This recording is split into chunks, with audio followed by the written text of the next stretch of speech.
Well, ladies and gentlemen, this is a really good one, and I've been so excited to share this one with you all. So my next guest is an actor I consider to be one of the greatest in our generation. He's worked with everyone from Del Toro, Malick, Tarantino to Soderbergh. He's an extraordinary actor who can easily lose himself in the life of his film and television characters. He's ever evolving and ever changing. He's a true chameleon and shapeshifter, always presenting us with a new and intriguing character. I'm talking about Clifton Collins Jr. You might have seen him in Once Upon a Time in Hollywood, Nightmare Alley, Transcendence, Honey Boy, Waves, Transpecos, Scott Pilgrim vs. the World, Star Trek, Boondock Saints 2, The Mule, Capote, Knight of Cups, Pacific Rim, Babel, or Tigerland, and that's just to name a few. But this year he starred in my favorite film of the year, Jockey. A film that has received considerable attention this award season and has put a spotlight on one of the best acting performances I've seen in a while. The film is about an aging jockey who hopes to win one last title for his longtime trainer, who has acquired what appears to be a championship horse. But the years and all the injuries have taken a toll on his body, throwing into question his ability to continue his lifelong passion. And the arrival of a young rookie rider, who claims to be his son, and whom he takes under his wing, further complicates the path to fulfilling his dream. It's such a truly wonderful film with so much heart and a stunning performance by Cliff. All right, so let's just jump into it.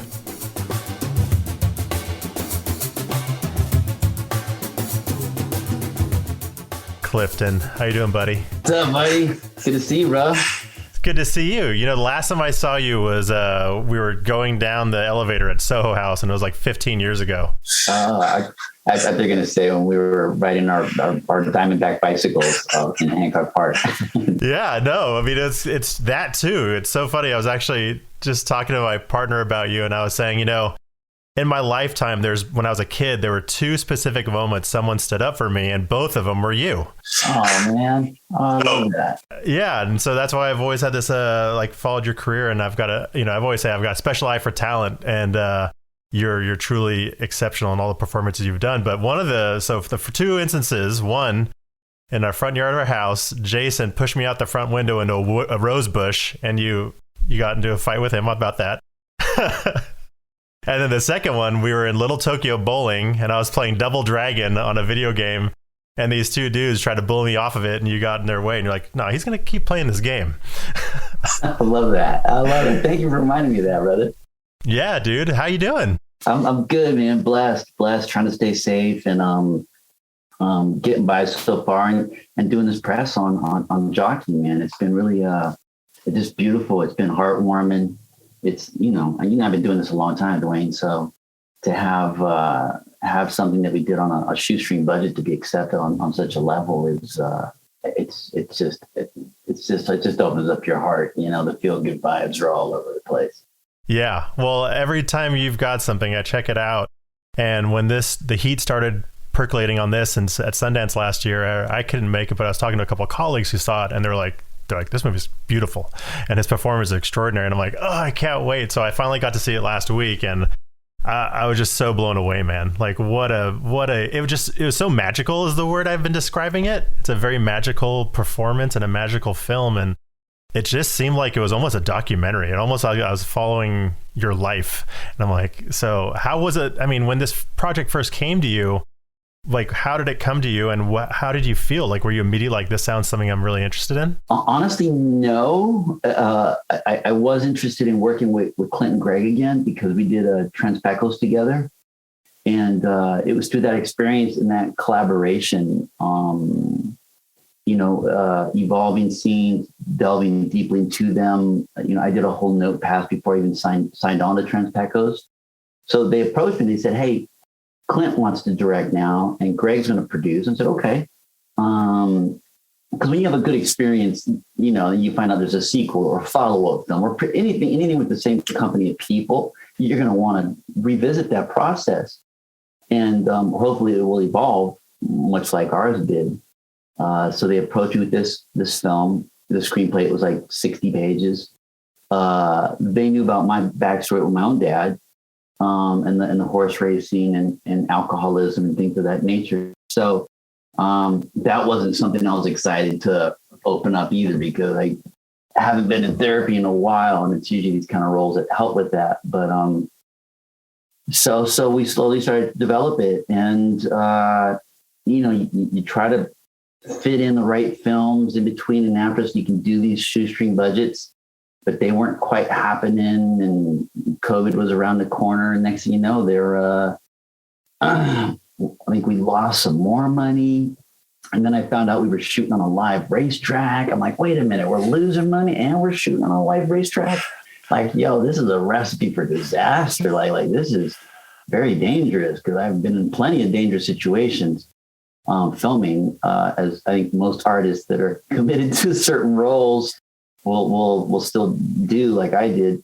So in this particular case, I look, they're my friends. We had a great process in the first one. So once I committed, it was kind of over. It was like, look, I'm either going to go down with the ship or I'm going to sail with the ship, but I'm going to be with the ship because my friends are on it and I'm already committed. So, my agent tried to throw other gigs my way, and I was like, I'm already committed to this. So if I'm going to do anything, it's going to be after, not before, because I'm preparing now and we don't have any money. So the only kind of money of sorts is the time I put in and that commitment and that dedication. And I'm not going to steal from the budget, so to speak. Right. And I think there was, again, when I use the word magical, it's not necessarily the tone or the theme of the film, although there was many incredible moments. It was just, it felt like it all came together, and just, and sometimes when you're behind the scenes and you're seeing projects come along and you're like, oh, this is going to be tough. And then when you actually see them on screen, like so many little things lined up for that to happen. And as I read more about it being a live racetrack, I'm like, I don't even know how you make a movie in that capacity. But like your performance alone, I mean, the camera is just obsessed with you throughout that film, and it really just tracks you and tracks all your emotions. And so when I saw it, the first thing I thought was like, how did you prepare for this? Like, how did you get from in development, the business side of it, the budgets, like, and then you're actually taking on the role and becoming this character. And then when you take your business hat off, how did you make the transition? Yeah, that's a really super good question. So these guys, as the script was developing, I had an idea where they were going. I'm really good about doing my research early on. So I started with kind of like the obvious ones, the Seabiscuits, the Secretariat, the more commercial films, because we don't have the budget to be commercial, and that's not what we were trying to do. Don't get me wrong, we want to make money, but we want to tell a very real story that's not tainted by money. So I started with broad strokes, and I mean broad strokes because that's not the group of people I'm representing. It's a version of. So you kind of get that out the way. I'm finding, my favorite is to find the obscure documentaries, the off the beaten path, unproduced documentaries, the homemade ones, because that's where you get the nitty gritty, dirty stuff. And then, because they did give me an opportunity to meet with this big, famous jockey in Santa Anita, but I didn't want to be spoiled by the luxuries of Santa Anita, because Turf Paradise is not Santa Anita, not even close. So I said, hey guys, thank you for that. And they even threw it out there a couple of times. Hey, you sure you don't want to do it? I'm like, I'm so good. And plus I was already, I needed to get all this other research out of the way, because this was just kind of like the loose foundation, so to speak. And then once that was done and it was time for me to get to Turf Paradise, I got there 2 weeks early. And then I'm literally embedding with the jockeys like every day. We had a crew of 10, so it made it really easy to kind of hide.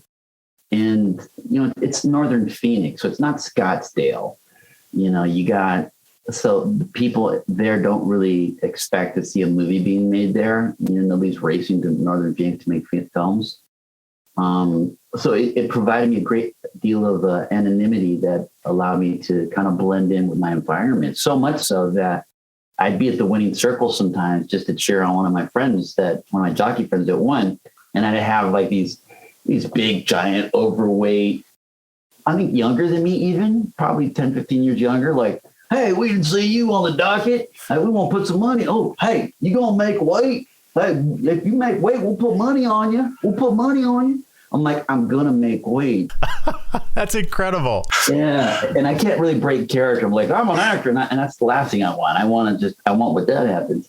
So, but then the rascal in me, as you know me, the desire to just strike out with a good joke is just, I've had to hold it back. I was like, don't, you're a jockey. You're not Clifton the clown. You can do that when you go back home, Clifton. Right now, you're Jackson.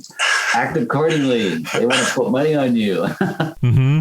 I can imagine. So, and spending time with the jockeys, I was able to collect all kinds of intel and data and up-to-date stuff and how the culture's changed since Clint Bentley, the director, whose father was one, a jockey, and then two, Clint himself was a jockey for a little while. The world since changed so many times. So to get that up to speed was a cool thing to do, which added to so much of the development of different scenes within the screenplay. As you read the script, like you're going into production, was it a script that was locked before production, or were you guys messing with it throughout? Definitely polishing throughout. And I think that's the nature really of independent filmmaking is you have the luxury because you don't have these suits, making demands or things like that. So you're very free to be and to create. That's great. Without the worries and the pressures of that. You get the pressure of timelines and dates and, hey, we're shooting on Monday. Do we have these scenes to be written? Something that we can work better with because we've all agreed that it needs to evolve to this point because of these reasons or to match up to act 3 or who knows how you tie it up. But certainly that's the digging that I do. Yeah. They knew that from us working together on the first film. That's cool. And so as you were getting into the character, you're becoming it, and you've been in Phoenix for 2-3 weeks, and you're going into production. Like, as you look at Jackson Silva, what was it that you connected most with him, with the character? What really kind of allowed you to become him? One, having the blessing of all of Turf Paradise and the jockeys and everybody that worked the course and the track and the horses and the trainers and literally that first and foremost. And that allowed me to kind of lock the ideas that I was already coming up with at home. And Clint was so eager, like any first-time director or any director really. Maybe on his 10th film it'll be a little different, but that first one you just want to see. You don't want to wait till the 25th to open your presents. You want to open up on the 24th or the 25th. Right. So he's like, "What's Jackson sound like? What do you think?" Because we decided to go like maybe he's not Cajun, he's probably gonna be a little bit more Latino, and I had my ideas about that too. Is it old world Latino, new world? Did they just cross the border? Have they been here a couple of gens? So things like that. And then I didn't want to show him what I was cooking up just yet because inevitably you show this stuff a little too early and they try to give you notes and whatnot. But Clint and Greg know my process pretty well. So I was holding back till I was getting ready to hang up. And then I spewed out like just one sentence and like what I felt was the spirit of Jackson, which is also slightly more methodical in tone. And he was just, I just wanted to hear more. I was like, I gotta go. I gotta study. Yeah. Yeah, man. I'll see you in Phoenix. So you gave them a taste, and they probably set them at ease quite a bit. I gave them a taste for sure. And then I spent probably almost every day with Logan Cormier, who played Leo fantastically, and all the other jockeys too. There's a lot of Latino jockeys in that film that you probably don't even know are Latino because they've been here so long, which is really cool. I agree. When you look at the arc of Jackson, and what sort of thing were you most excited to express? Like, I don't know, he's such an interesting, complex character, and you play it so well where it's all bubbling under the surface, but it's, he's calm and there's composure there. Was it the father figure, of Gabriel? Was it, what were you excited about? Like, as you were getting into the production, like, I can't wait for this scene. What scene were you most excited for? Just all the scenes where I had to face situations and face certain emotions and certain inevitabilities, which, a lot of the scenes are pretty powerful. But the spirit of independent filmmaking, you're just up against so much.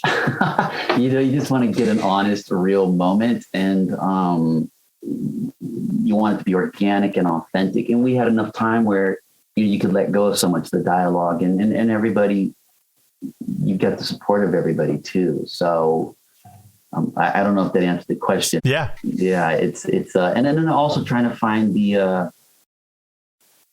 truth of so many of the scenes, because so many of the scenes we were still developing on deeper levels.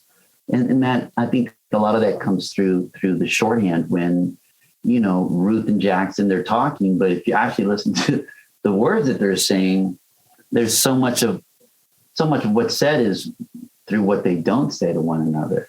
And you can tell because one answers without a word and just a grunt or a nudge or and that's Molly Parker's just brilliant at that. Yeah. I'm just in awe of her.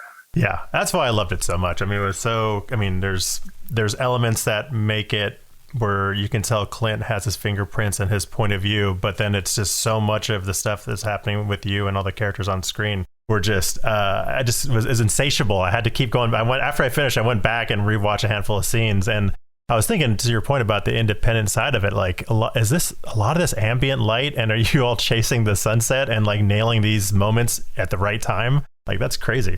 So it's cool that you said chasing the sunset, because Adolfo is the kind of DP. He doesn't yell. He knows exactly what he wants. He knows where the clouds are. Very calm. So I don't want to use the word chasing, because it is commonly and more often used in our business, because that's often what we do is chase the sunlight. But because Adolfo is so prepared and he's there, you don't need to chase it. Who needs to chase it is the crew if they don't make it back in time. So he'll be like, all right, okay, we've got 10 minutes. The sun be here in 10 minutes, so the crew, we can be here. If not, we can try to pick it up tomorrow. It's important. Wow. If not, we move on. And we're just having a regular conversation. We're very present, not like, oh yes, Clifton. Like, he's not like looking and making sure the crew gets there. It's like, we're having a convo. If the crew gets here, we're going to get it. And if they don't get here, then we won't get it. And if it's important, we'll pick it up tomorrow. So that's why I want to be err on the side of caution and say we weren't ever really chasing the sun, because it was planned that way. And then also with the horses, the only time the jockeys work out the horses is at that early hour. So if you want to see anybody, if you want to make your extra, I think it's like $35 a horse, so these jockeys got a little bit of pocket money. You do the 3 laps, you do the warm up, and then you do the stretch out where you see this horse actually stretching its hind legs and front legs. It's really, once you start to get a beat on how that works, there are very subtle nuances that can be easily missed if you're not paying attention. And my brain is sometimes to a fault, is just hypercritical and is just hyper analyzing and just so meticulous in the details I'm trying to steal and pick up. But you can watch the horse warm up on one lap and then watch him stretch out on another lap. And then on the final lap, they race him out and they put him back in the stable until it's time to race. So now they're excited. They're ready. All of them got worked out that morning, and it may not be the same jockey that's racing them later that day. So you had to be there in the morning to pick up anything in the morning, because that's when you did that. If there was a full-blown sun, then that's not real. That's not true. You might see that in Seabiscuit. I don't remember. That would be kind of hard for me to watch going back now, because I know so much of what is real and what isn't and what's commercial. And I just don't do well with the commercial stuff. Yeah. Well, dude, I mean, I love it. I mean, and that's the detail, like all the little things that were happening at, like, there is the moment where you're in the cafeteria in the third act, and Gabriel comes in, and that conversation you all have there is one of the favorite things I've seen in like 2 years. It's so powerful. Like, I love just like the detail, the nuances in between it, and like this emotional game that the two of you are not really playing, but just having, and his reactions to your very calm demeanor. I mean, it was just, it's so good. And I was just bragging about this morning. I think it's exactly what you just said. It's all the details that you've picked up, the nuances of like, I couldn't imagine what a jockey was like sitting in a cafeteria, having breakfast, looking at their strategy of what they're doing next. But it makes sense now after hearing you talk about it. Yeah, that was a tough moment, because I'm trying to find another trainer to work with. And here I got this kid who I'm proud of in a lot of ways, and a little upset for how things were handled or not handled. And it's just a testimony to, we don't really know what other people are really going through until we actually find out. But that's a real cafeteria in the middle of horse track. And, sometimes you'd have tweakers popping in with their giant jug of strawberry energy drink, talking about, hey, man, I want to eat. It was actually female, so she didn't sound like that, but just close. She was like, well, I want to eat some breakfast. We're shooting something. You're like, we can't just sit down. Like, I'm going to go to Walmart and have breakfast. Fuck this place. So it was all live, and it was real. So that's where a lot of the jockeys would eat, and that was a very fun scene with Moises. Yeah, very powerful. I remember it vividly. Yeah, well, that was amazing. And the thing you said a second ago or a little bit earlier was about finding the voice of the character. Tell me about your process. Is that something you sit in a room and just play with voices out loud? Do you record them? Like what does that look like? How does Clifton find his voice? You're hitting the nail on the head. Yeah, I do. I do all of that and then more. It could be a song. It could be a lyric in a song. It could be something you saw in an old movie, a new movie. There could be something about the tonation of like a word that like, oh, I think the syllable, the third syllable in that one word might have something to do with this character. And you anchor it. You use that as an anchor. And you kind of reverse engineer a whole verbiage and a dialogue and a flow. So in Jackson's case, a lot of it came from just a little bit of just picking off the little interviews I saw from certain jockeys. I'd watch certain jockeys, I'd listen to them, I'd wonder what they are in their career versus where I perceive Jackson to be. I don't ever really root it until I'm on set. So I kind of keep loose ideas. So it allows me to be directable. It allows me to flow. It allows me to improvise. Because once you get married into hard, concrete choices, it's very difficult to break away. It's like trying to mix the paint on a wall when it's already partially drying. I mean, you got to mix a whole new batch, and that's a big thing. So a lot of prep has to happen to keep it loose, because even scenes like where Molly Parker and I were where the bull, they're paying $20 to ride the bull. That was all a real thing there. But all that dialogue was improvised. She goes, oh, who do you root for? The rider, the bull, and then she says, how many seconds do you think? I'm like, 8. And she's like, 4. And she's the trainer. And of course she calls it right. And she's been hanging out with the trainer. She's been getting up at 4:35 in the morning to feed with her trainer, the only female on the lot. So there's a lot of art imitating life stuff. But, those magical moments were just happening.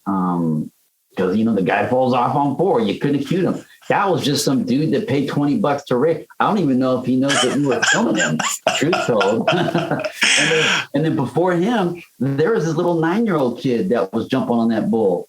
The dad was like, come on, son. And we're like, wait, I know we're not from Arizona, but don't we have a responsibility to like say, hey, this 9-year-old child should not be riding this 2,500-pound bull? The kid was so happy to get on the bull. We're like, am I going to watch this child die before my eyes? Like, I don't want to get in the way. And this guy could probably shoot me with a real gun, So yeah. I think at the last minute, somebody pulled the kid off. I don't remember what happened, but it wasn't us. But I know we were all worried. I mean, yeah. Your child, it doesn't have to be your kid. You're just worried about a kid riding a giant full-grown bull. Yeah, that's terrifying. And by the way, I have a note right here on my screen to ask about the rodeo rider in foresight. Because I'm like, that moment that happened, again, like the magical moments when I'm as a viewer watching this thing, I'm like, did they tell the rodeo rider jump off after 4 seconds? Like it just worked. Like you say that line, look over, and it falls off. I'm like, this is crazy. I mean, you couldn't have cued him better. You couldn't have cued him. It's like, where is the guy? Where's the first AD? Oh, we don't have a first AD. I forgot. Oh, we don't have walkie-talkies on this set. This isn't that kind of set. Wow. Well, it's so funny because I have a question later on we're going to talk about, because you do so many different types of projects. You do studio films, you do indie films, but I want to wrap up a little bit with Jackson real fast. The last question with Jockey was, as people start seeing this, the movie comes out in a week from now, people, as they leave the theaters on the 29th, what do you want them to feel as they're heading home? What is one of your goals? Like, what is the thing that you want them to feel? One of the biggest rewards is just how this film's been affecting people. And we're living in a time right now where you got so much hate. There's so much lack of humanity and compassion and empathy. And to walk away from this film and actually feeling anything is just a huge reward. I can't even tell you the number of both men and women that have approached me after a screening and been like, oh, I had this relationship with my dad, or I had this relationship with my mom, or I wanted to be a jockey, or I want to be something else. And you feel their pain. You know, it's obviously I've explored this whole capacity of pain in regards to the father-son relationship, in addition to exploring my own pain, because that was obviously, you can't not bring that to the table. So when you realize that you've created something with a group of friends that were just as dedicated as yourself to affect people in this way, I mean, that's what you want with every film. I think that's my fear of the commercial films, is the commercial films that don't really have a heartbeat, so to speak. You know, even something like Pacific Rim's got a heartbeat, you know, the whole relationship with Rinko. Mm-hmm. But that's not the norm. So when you have something that's nothing but heart and soul, you hope that the audience and the people watching the film have a heart and soul also.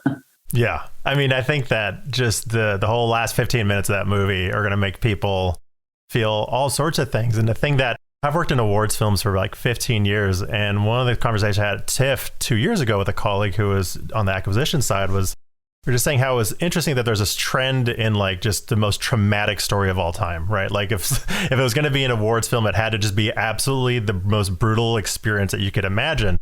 And we were just kind of like, I wish there was something more. Like, I wish there was things that had more things to do with, that had more to do with the human condition than just like making people just feel like shit or feel awful and like whatever it is. And that's what I loved about this film. And I wish like more awards films were like this, a story that as I leave I feel a lot of really incredible things. I also contemplate stuff in my own life, but it puts a more glass half full look lens on. That's how I walked away. And I'm like, this is the type of movie I want to see way more of. And not only on the indie space, but on the commercial side too, because you're right, it has so much heart.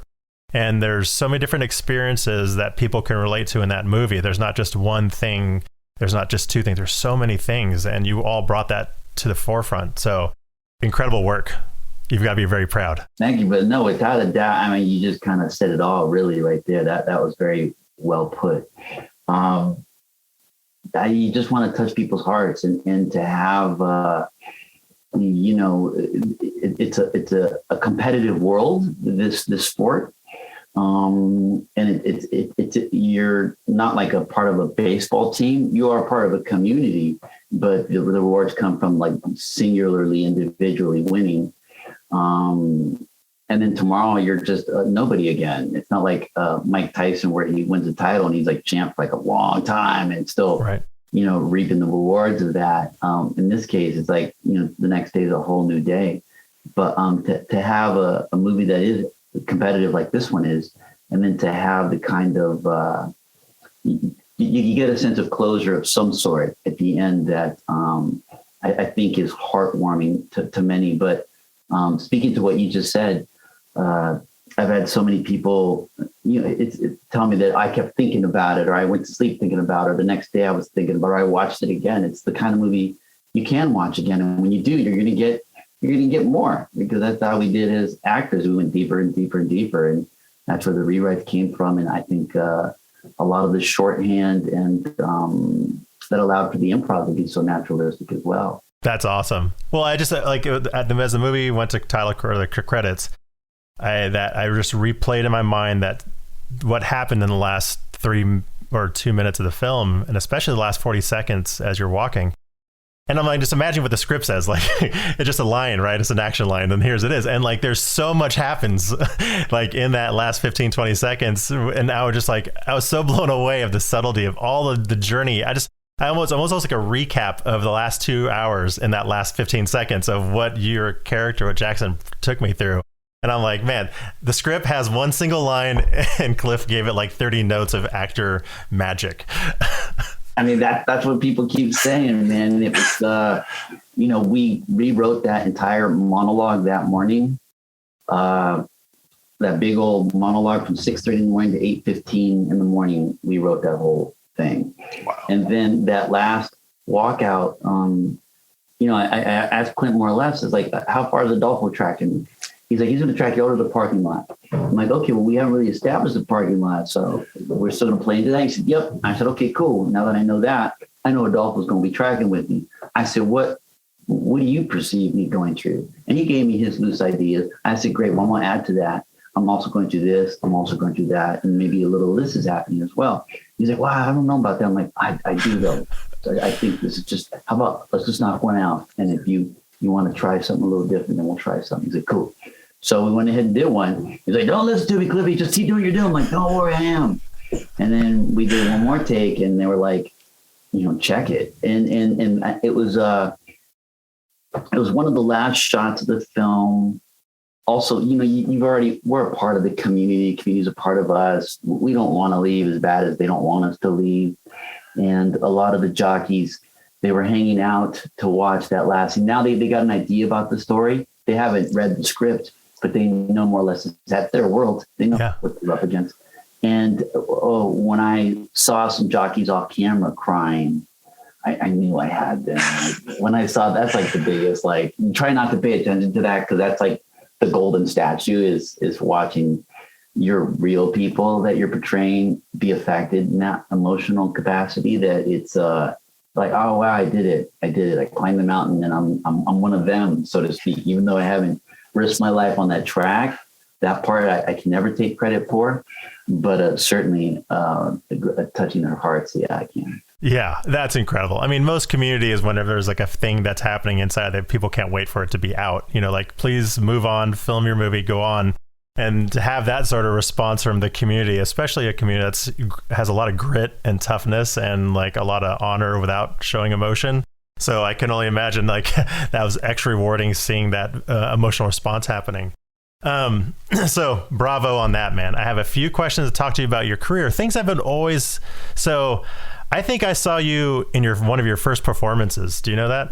Which one is that? I saw you in, I believe it was The Elephant Man in high school. Elephant Man? Nope, I didn't do. Okay, I was trying to recall what it was, because I was only acting in high school and got a B. Yeah. Well, Mr. Malick used to wear Birkenstocks and hippie glasses and had long hair and full-blown hippie. I don't know if he smoked pot. I can't remember. Yeah, I can't remember, but I remember going and seeing one of your performances, and I kind of remember being around like in high school when you were like, I want to start. I think it was your junior year that you said you want to start taking acting classes and pursuing it. So one thing that, I've sat back, I remember seeing stuff naturally on screen, like I had no idea you're going to be in it earlier in my life, and then started, obviously chasing down the stuff you're doing. I know so much about your life.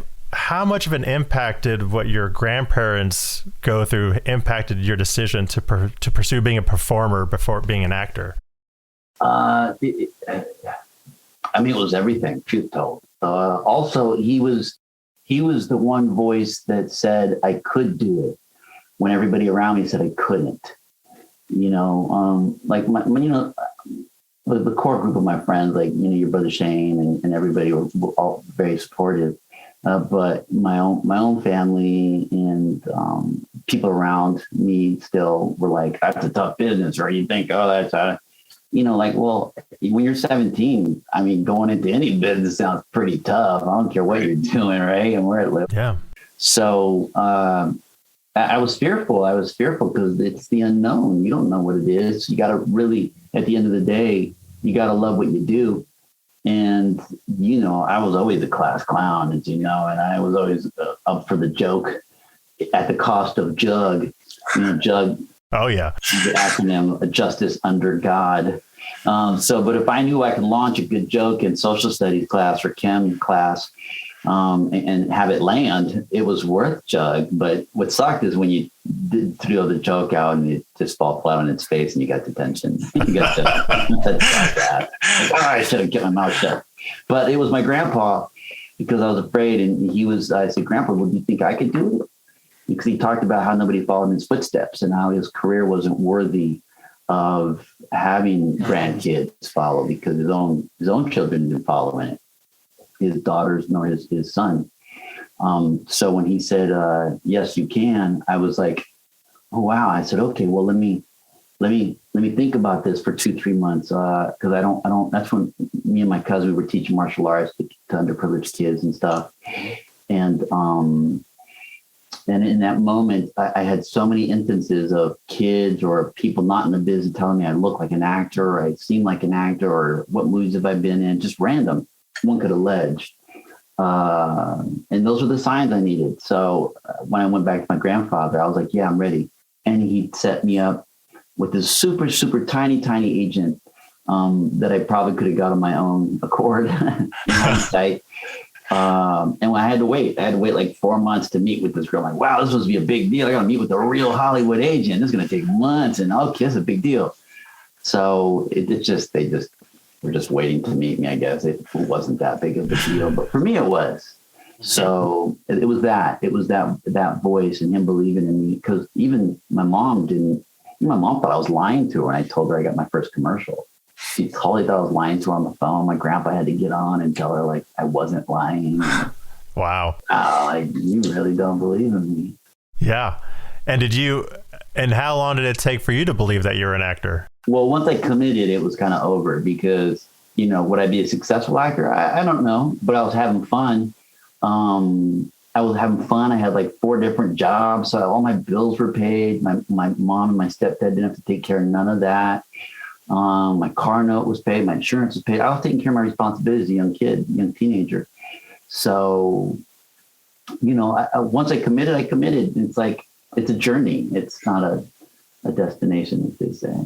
Well, you've had such an incredible career where you've been able to work on incredible studio commercial projects with the biggest names. You've done so many incredible indie projects. Are you mindful of like your schedule of like, I make sure I do one indie film every once in a while? Are you thoughtful? Is that how you approach it? I try to very much so. And earlier on, when I was carrying my grandfather's surname, which isn't mine, but it's certainly a family name, I had to be careful. Like, okay, well, I did 2 Latino roles. I'd love to do this other Latino role, but I can't afford it. I can't afford to put that out there. I got to do an Anglo role, or a redneck role, or a country or racist or whatever. And it's the same thing. So I had a couple boundaries or barriers to jump. One is also the type of character. Am I a bad white guy, a good white guy? There's that thing too. So as a Latino, am I playing a gangbanger? Is a gangbanger with a soul and a heart? Like he's like Little Angels with 30 Faces, James Cagney style? Or am I just a one-dimensional bad guy? So you got to be careful of the kind of things you put out there. In the beginning, you just want to work. You want to take whatever comes your way. Commercials, indies, AFI films, student films, you name it. You just bring it to the table and I'll do it. Because you want the experience, you want the credits, you want to be seen. So it's just getting your foot in the door at first, and then you slowly start to maneuver it. But even here moving forward, we're very aware, that we have a couple of fantastic indies on the table that we're set to do for next year. Petra Volpe's Lewis and Frank is a very important film that I'm excited to approach. I'm going to put some weight back on for that one. But yes, to answer your question, yeah, it's great to do that one commercial film and then knock out some wonderful independence with some, new filmmakers, some hungry filmmakers, passionate filmmakers, and then get my own projects off the ground that I want to direct. Yeah, amazing. And when you're looking at your schedule, do you have to be mindful of like how much time you roll out of a character and roll into a character? And because it sounds like you do so much thoughtful research, I can't imagine you can do 2 things simultaneously. So do you have to schedule them that way, or do you sometimes just have to get stuck in between? That's another good question. So, which has led me to like a new evolved thought process that I've had to develop because people like you, Dwayne, with your thoughtful questions. Not every role is going to demand that depth of preparation like Jockey would. There's some roles that you can just kind of go to a mid-level and be just perfectly fine and have fun as well. You do have to be mindful. A film like 187 that I did with Samuel Jackson, who just had a birthday yesterday, turned 73. Yeah. That's a heavy role. That's a heavy role to shake. It's very violent and traumatic. And there was real life drama happened at the same time. So, those kind of roles, the Tigerlands, things like that. And then also the fact that I was the lead on like almost in every frame of this movie. So it's constantly on you. It's kind of like turning on an oven. When you're like the sole dish, if you're putting in other dishes and you get time to cool off and kind of, reconnect. But I disconnected from my world for Jockey. I spoke to, I was in touch constantly with my grandmother and then 2 other mentors. And I left it at that. And then I pretty much stayed away from all my contacts in LA so that I could get lost in this world. And that said, when I came home, I did have opportunities for bigger money gigs, but I was so traumatized from being ripped out of this world, and it's just something that happens. You wrap and it's time to go home. You get home and it's like, you find ways to still hang on. It's like that girlfriend that you broke up with, that you messed up, that that maybe you can make it better. And you just, in your mind, you got to walk away, but there's still some things that maybe I could say this, it'll change things. And, so like I'm still dieting for another week and a half. I don't want to read other scripts. Oh, this director wants to meet with me. Well, that's good. I maybe next week, because I kind of feel like you're still cheating on her. Yeah. But you're still so deep. You're so emotionally and romantically involved with that world. You know what I mean? Oh, yeah. It's hard, man. It's hard. So rarely do you have that camaraderie. And when you do an indie, you're all counting on one another. So it forges these bonds that are, many are lifetime bonds, Yeah. Well, yeah, you get all the scars together and you've gone through something together. And when at the end of the day, it's that wrap and everyone's bummed that it's going away. When it's something like that, where so much heart and soul went into it with not a huge financial upside up front, it's exhausting. And if everyone's sad that it's not happening or like you're not doing it anymore, that's a good sign that you've succeeded in some capacity, because I feel like all those things make their way onto screen. I think when people are in audiences or in theaters, and because I've seen it work on the studio side on films I knew that had the incredible chemistry on set, you can't point it out on the screen where it happened, but the entire thing is, right? Like there's something that camaraderie and that chemistry really elevates the story in a lot of different ways. Oh, dude, you hit the nail on the head, brother. That is so important. And it also, it's helping me to walk away from certain projects now, because if you've got people that aren't on the same page with you or themselves, their own creative partners, that's all going to carry into production.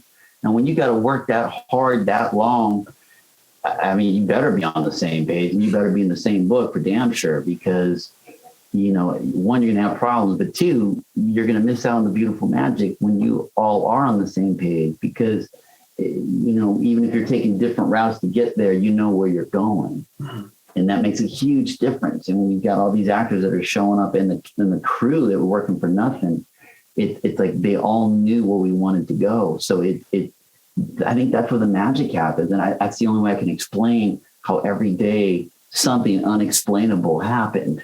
Yeah. Is the fact that all these creative souls and brains are all focused on moving forward for the same common goal. What was your favorite one of those random instances that happened? I mean, the most sensational one's got to be those wild Mustangs that crossed my path. Wait, that was wild? No horse wrangler. What? Yeah, that was completely wild. Wow. I remember Greg Cuidart coming into my my hotel room with my wardrobe girl, and I was like, "Yo, so today," and I was kind of making fun of him a little bit. I was like, "So today we're going to I'm going to meet my ex-girlfriend that I haven't seen in 25 years, and then we're going to go to a Coon National Forest, to the Tonto Park." Like 2 racist ass names. And then the wild Mustangs are just going to cross frames at sunset in front of me. And then it's our day with no horse wrangler, no first AD, no second, no walkie talkie, no nothing. And then I just saw Greg's shoulders just kind of punch down into his feet. And I saw his head just tilt forward. I could feel his whole like, bleh. He was like, yeah, pretty much. I was like, don't worry about it, buddy. I said, they'll show up when Jackson shows up. And sure enough, because we got one shot, honestly, Dwayne, we got one shot. We chase down the Mustangs as much as you can. You can't chase any wild animal, wild turkey, wild Mustang. That's their territory, not yours. So, we all carry gear out. I'm in cowboy boots. It's daytime, so I can walk on rocks, but you don't really want to walk on those rocks at nighttime. In cowboy boots, you can break your ankle. So we head out there and we got a shot that suffices. I watched the dailies. I'm like, it works. But as they were starting to go deeper down the river, I'm like, base camp was 3 miles up this way. And I was like, hey guys, and I was looking at the sun, gauging it. And I was like, hey guys, we're going to be losing the sun soon. You can't really chase wild Mustangs. So I'm going to start heading back to base camp. And I'm like, okay. I could hear them. They're way back. I could barely hear. They're like, all right, I'll see you over there. And you could barely hear them. Like, I'm going back to base.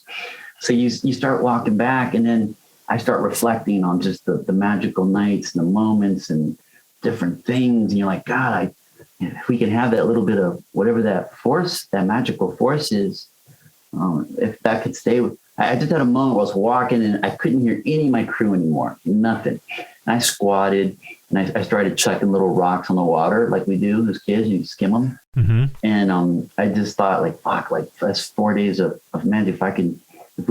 You could grace us the whole shoot, that would be fantastic. And if not, thank you anyway for giving me such a beautiful taste that I'm going to work real hard to achieve that taste as organically and authentically as possible. And I'm going to hopefully share that with everybody, and it'll all carry over. And everybody was already on that same page.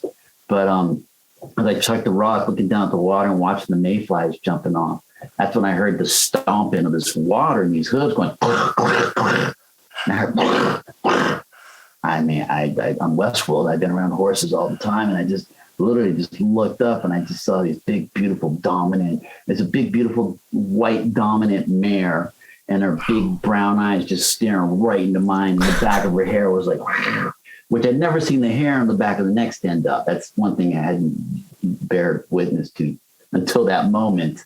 For as much time as I spent around horses, and everything just quieted. Everything around the whole world disappeared. Just that being and myself. And she saw me. She was getting ready to go back up the embankment. I kind of put my hand up. I stood up, put my hand up, and then I kind of squatted down below her eye line. And then what you see in the film is her putting her head down and the tail going like this, sipping the water. 4 other horses come in, and then they cross frame. So I'm here with the horse. I can't look. I don't know where my camera guy, where Adolfo is. I suspect he's there. I don't know. These horses would have ran if he would have ran up on us. But as soon as they passed, I looked up over my shoulder, and there Adolfo was like a ninja, just snuck up on his belly, broke down the camera, was pulling focus himself, and captured the whole moment. And I remember the rest of the crew running up in time, and one of my producers, Nancy, she had tears running down her face, like, oh my God, did we just get that? My sound guy with the big boom was running up like, oh my God. He goes, did we just get that? Crying and crying. And then Adolfo looked at his camera and pulled it. He goes, yes, I think so. And then Sean, our sound guy, was like, man, he goes, I was thinking this could go one of 2 ways. 1, we get the shot, or 2, we have a dead actor on set. And I was like, what the hell were you thinking I was thinking? I couldn't think the dead actor thing. I just think the impurity of this being and myself and the 2 souls, whatever that might be. So for me, it was like, if she approaches me, she's coming to take me somewhere. So I'm going to parry left, or I'm going to parry right, and I'm going to grab that mane, and I'm going to bareback her to whatever magical place she's going to take me to.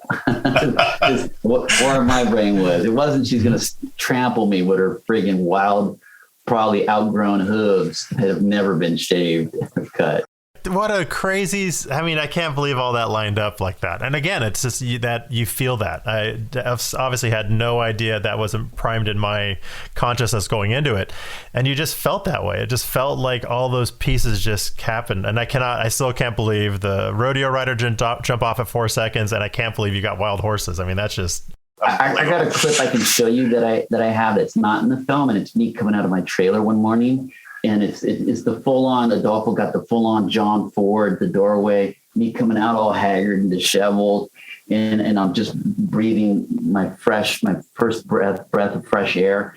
And you literally hear, I literally put my hands up in a big old V, and Adolfo's inside the trailer shooting out. So you see my hands go like this, and then you see this giant V formation of geese going right through the middle of my hands like that. Like you couldn't, it would have looked like CG. It was so. That's insane. And just, you can't, cue the geese. It's like, right.